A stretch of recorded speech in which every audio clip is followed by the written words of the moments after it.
C'est qui ce gamin là? Tu sors d'où toi? Tu sors d'où toi?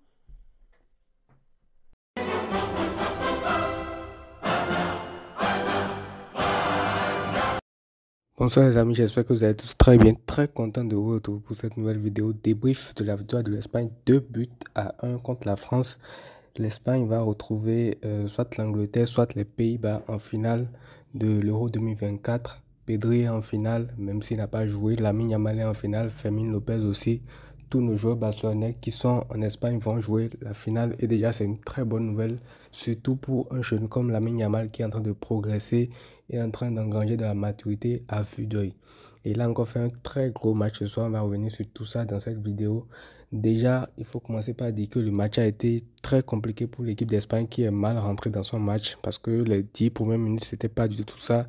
C'était pas du tout ce à quoi l'Espagne nous a habitués, mais c'était logique aussi face à une équipe de France qui, physiquement et défensivement, impose beaucoup de choses à cet adversaire et qui n'arrive pas à dérouler normalement leur jeu et tout. Mais ça n'a pas tardé parce que il y a eu ce but-là de l'équipe de France grâce à un superbe centre de Mbappé sur la tête de Kolo Muani.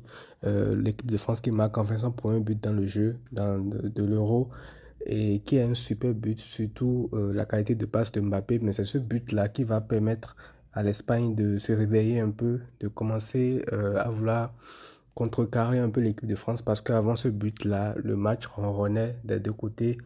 Il y avait même des occasions pour l'équipe de France, mais après ce but-là, l'Espagne a haussé un peu le temps pour pouvoir revenir très vite dans cette rencontre-là. Et c'est passé par un Lamine Yamal parce que j'ai envie de dire qu'aujourd'hui, sauf pratiquement le match de l'Espagne, l'Espagne rentre mal dans le match. Après le but de l'équipe de France, c'est compliqué pour eux. Et là, il reçoit un ballon, il décide à lui tout seul de changer l'issue de ce match-là. Il prend le ballon et il enroule. Il met un enroulé qui va poteau rentrant sur lequel Mike maintenant ne peut absolument rien faire. Et ça débloque totalement la rencontre. Et vous savez, depuis le début de l'Euro, depuis ce début même, j'ai envie de dire, Lamine Yamal a toujours fait des gros matchs dans les grosses rencontres et tout. Mais chaque fois, ce qui est frustrant avec lui, c'est qu'il lui manquait ce but-là dans les grands matchs, cette image iconique, ce but iconique-là. Et là, ce soir, il l'a pour la première fois dans sa carrière, ce but iconique-là, dans un très très grand rendez-vous. C'est un peu comme le but de Messi contre Manchester United en 2009, le but de Ronaldo sur coup franc contre Arsenal lors de la Ligue des Champions 2008, je crois. Donc c'est un peu ce genre de but-là qui vient de marquer ce soir pour marquer sa naissance dans le monde du football au très très haut niveau, un peu comme le but de Mbappé aussi en 2018 en Coupe du Monde. Donc ce truc-là qui manquait à ces matchs-là, il vient de le réaliser ce soir et ça vient de tamponner, certifier son match. J'avais un peu peur aussi que la défense espagnole fasse des boudes pour lui retirer ce match-là parce que si finalement ce match ne permet pas à l'Espagne d'aller en finale, on va peut-être moins se rappeler de sa performance, de sa masterclass aujourd'hui. Il finit MVP encore une fois à 16 ans. Il a marqué son premier but. Il est devenu le plus jeune buteur de l'histoire de l'Euro, alors qu'il a 3 passes décisives aussi dans la compétition. Et franchement, euh, dans la globalité du match, il a su gérer, il a une maturité, même quand l'Espagne menait 2 buts à 1 en fin de match. Il sait garder le ballon, il sait temporiser, il sait fatiguer un peu les Français et tout, de façon à ce que le temps soit bien géré de la part de ses coéquipiers. Donc, Lamine Yamal fait un très très gros match. Et pour revenir à la rencontre, je disais donc que ce but-là a permis de réveiller un peu l'Espagne qui derrière a commencé à bien maîtriser le ballon. Et quelques minutes après le but de Lamine Yamal, je pense que c'est 4 minutes après, Daniel Olmo reçoit un ballon et fait un enchaînement dans la surface de réparation. Il envoie Tchouaméni se fait balader avant de finir pied droit. Et franchement, ce joueur-là, c'est pas qu'il n'est pas extraordinaire, mais c'est que c'est pas un joueur qui est beaucoup trop constant. Mais quand il veut prendre des masterclass, franchement, il ne se gêne pas du tout. Et il marque aussi des buts légendaires à l'histoire, à l'instar de son but contre le Brésil, quand il avait fait un match amical, 3 buts partout. Ce but-là qu'il met ce soir avec une feinte qu'il fait pratiquement dans les airs et tout avant de redescendre le ballon et de finir pied droit. Le ballon rejaillit sur Jules Koundé, mais c'est trop tard pour l'équipe de France, 2 buts à 1.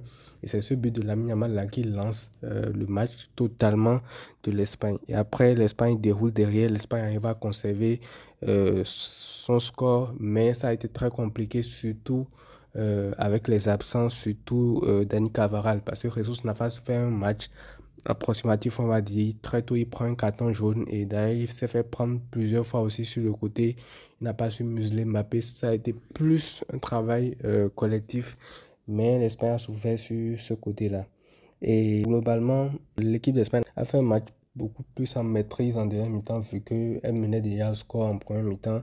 Et les individualités non plus n'ont pas fait de très très grosses performances parce qu'en face c'était très équilibré. Il y avait l'équipe de France qui était en train de poser pas mal de problèmes. Un Nico Williams par exemple n'a pas pu faire la différence sur son côté et il a été muselé par un excellent Jules Koundé qui malgré l'élimination est l'un des meilleurs Français. D'ailleurs même je pense que c'est le meilleur Français ce soir et je pense même que c'est le meilleur Français de l'Euro tout simplement. Il a encore fait une masterclass défensive aujourd'hui contre Nico Williams. Et franchement, s'il maintient ce niveau-là la saison prochaine, je pense qu'on est bien parti pour avoir une défense très très solide. Parce que dans toutes les oppositions qu'il a eues lors de cet Euro-là, il ne s'est pas fait bouffer n'importe comment une seule fois contre la Belgique avec Doku, contre le Portugal avec Leao, même si au début c'était compliqué contre lui. Et ce soir contre Nico Williams qu'il a tout simplement muselé, à part quelques petites actions par-ci par-là. Mais sinon, voilà, Koundé aussi fait un très très très gros match de son côté. Et du côté de l'équipe de France, globalement déçu de la performance globale de l'équipe, surtout de celle de Mbappé qui, ça se voit franchement, qui n'est pas du tout prêt physiquement. La pré-saison va lui faire beaucoup de bien avant son début de saison avec le Real Madrid. Mais sinon, globalement, la France, même les remplaçants n'ont pas apporté grand-chose. Dembélé, un match en dents de scie. Kolo Muani, il marque son but, mais après, c'est pas trop ça. Donc voilà, la force de cette équipe d'Espagne a surtout été la maîtrise du jeu pour empêcher la France de récupérer le ballon et de revenir dans ce match-là, tout simplement. Donc aujourd'hui, on peut clairement dire que le football a gagné, même si je ne remets pas trop en cause la stratégie de l'équipe de France parce que à la fin, on ne se souvient que de l'équipe qui gagne, mais il faut avouer qu'ils sont tombés face à une équipe d'Espagne aujourd'hui qui est la meilleure équipe du tournoi, la meilleure attaque, qui a le meilleur collectif aussi. Donc c'était très dur, même avec leur solidité défensive, de faire mal à cette Espagne-là, parce qu'offensivement, c'est très compliqué pour eux. Il y a même des ratés de Mbappé qui ne sont pas du tout tolérables pour un jeu de sa trempe. Et franchement, il n'est pas du tout au niveau dans ce euro. Donc voilà, c'est tout pour le débrief de ce match-là. On se retrouve tout à l'heure pour le débrief du match de l'Argentine. Prenez tout soin de vous les amis et à très vite.